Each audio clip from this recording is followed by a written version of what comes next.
Konnichiwa, I'm John Hornick. Welcome to my Japanese Faves series, where we'll cover every major type of Japanese food. This lesson is called Koji for Mortals. You can also take my 104 lesson cooking course called Learning to Cook Like a Pro, One Small Plate at a Time.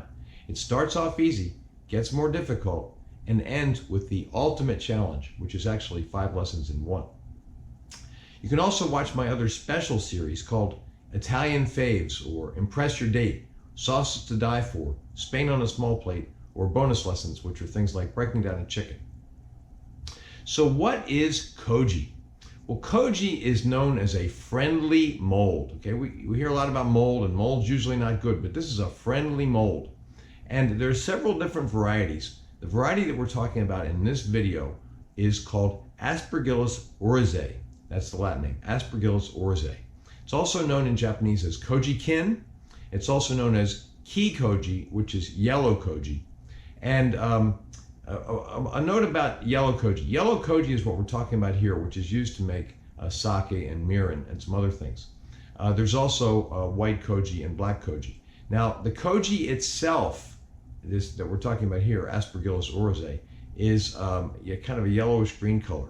But when it is used to inoculate rice and then it grows on the rice, it actually becomes white. So it's the Koji itself, the mold itself, that's yellowish green. But when it's inoculated on the rice, the rice becomes white. I want to make a distinction between Koji and Koji rice. Okay, now Koji rice is often just called Koji, but it's not Koji, it's Koji rice. Koji mold is grown on rice, and after it's grown on the rice, that rice is called Koji rice. Now, why is this lesson called Koji for Mortals? Well, the reason is that there are chefs out there today who are like pushing the envelope on the use of Koji, and I'm going to talk about that a little bit later on in this lesson. There are also people who are growing their own Koji, okay? Now, I call this lesson Koji for Mortals because for mortals like me, I don't grow my own Koji mold. I buy Koji rice, okay? I don't even buy Koji mold. I buy Koji rice. That's rice that's already been inoculated with Koji. So this lesson is about using Koji for the average cook, people who don't want to get into it so deeply that they want to make their own Koji or make their own Koji rice. They want to go out and buy Koji rice. All right, now Koji's been given various descriptions, and one of them is that it's a national fungus of Japan, or the national fungus of Japan. Now, I don't know if every country has its own fungus, but it's said that the national fungus of Japan is Koji, or Aspergillus oryzae, or the other Koji varieties. It's also been called a secret savory weapon, or a savory secret weapon, and it's also been said to be indistinguishable from magic because of the magical qualities that it has, that it imparts to food. One author, Cara Platten, wrote a book called We Have the Technology, and she said of Koji, it's the magic of Koji is that it's a bunch of little happy molecular knives dicing up everything into small bite-sized pieces so that there can be a greater chance that it will be the right size and shape to fit into one of the receptors, meaning your taste buds. My mortal description of Koji is that it's a magic ingredient, or a magic umami maker.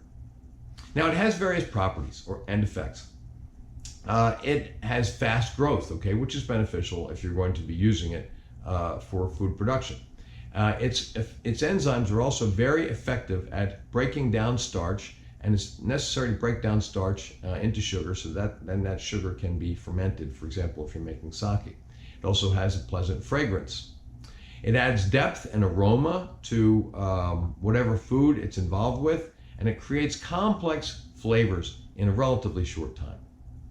Now, it has various uses in Japanese cuisine, but it's kind of a pillar, it's an important foundation of the pillars, or some of the pillars of Japanese cuisine.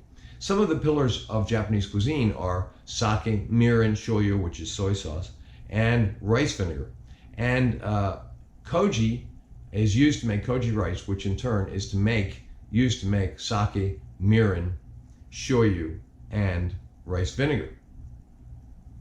I should mention that Koji and Koji rice are not eaten on their own. You don't eat Koji itself on its own. You don't eat Koji rice on its own. they're used to make other things. They're catalysts. All right. Now the process for making koji and the things that it's used to make is that first you treat rice with the koji mold, then you put it in a warm, humid atmosphere, and I'll talk a little bit more about that later. And then in that warm, humid atmosphere, the koji mold grows, and then after you have that's creating the koji rice. After you have the koji rice on which the mold has grown, then you use that koji rice and you add water and lactic acid and yeast and rice, and that, for example, is how you make sake, okay, and also how you make mirin. There's a slight variation in the process to make, or I should say, there is a variation in the process to make shoyu and vinegar. I've never made shoyu from scratch before, but it's on my list. Now, how do you get koji or koji rice? Now, you can make your own mold. You can do that. Then you can take that mold and you can inoculate your own rice, or you can buy the koji mold and then inoculate your own rice. But you have to tend it very carefully. And also you have to have strict control of temperature and humidity. And it's not pleasant, and it's quite a process. In fact, it takes about 2 days in a very humid environment at about 96 degrees to make koji rice. Now think about that. If you want to make your own, and it's not just a matter of putting it in a room for 2 days. You have to tend it. You have to do various things to it. So if you want to make your own koji rice, first you either have to buy the koji mold, or you have to grow the koji mold. Then you have to inoculate the rice with it, and then spend about 2 days in a small room, very humid, 96 degrees. Not very pleasant. So how do mortals get koji? Like mortals like me, how do you get koji? Well, I buy it, okay? And I've bought this, both of the brands that are shown here on the screen. I'll give sources in the description. One is Cold Mountain Koji, and the other one, I forget the name of it, but it comes from the Umami Insider, which is a website market or an internet market. And both of these products are shelf stable. However, they should be used relatively soon after you buy them. And they can be kept in the refrigerator to keep longer, and they can also be frozen. Now, various uses of koji rice. All right, now I have a separate YouTube lesson on how to make shio koji, shoyu koji, and amazake. And there's a photo here of those mixtures that I've made. And now shio koji is a mixture of salt and koji and water, right?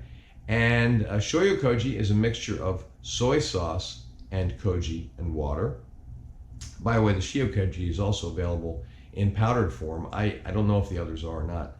And then amazake is a mixture of rice and water. These are all kept at a certain temperature for a certain period of time so that they can ferment and create these sauces or marinades. We'll talk about what they are a little bit more as we go on.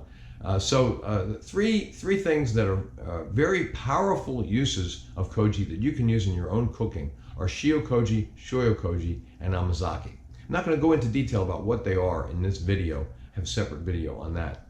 And of course, koji rice, koji and koji rice are used to make sake. All right. Now, the mortal uses of the mixtures that are made with koji rice, the amazake or the shio koji or the shoyu koji, or even sake, or to use them as a marinade. They impart great flavor to whatever they're used to marinate. They're also a flavor booster. Marinating is usually used to break down tissue, to make it more tender, okay? But sometimes people use the term marinate also, meaning to impart flavor. But technically, they're two different things. Marinating is to impart flavor, but mostly to break down the protein, make it tenderer. And then flavor boosting is something that you may do even if you're not marinating. Also, these mixtures can be used as a pickling medium. They can also be used as a dressing, okay? So you could use small amounts of them mixed with other ingredients to make a dressing for foods.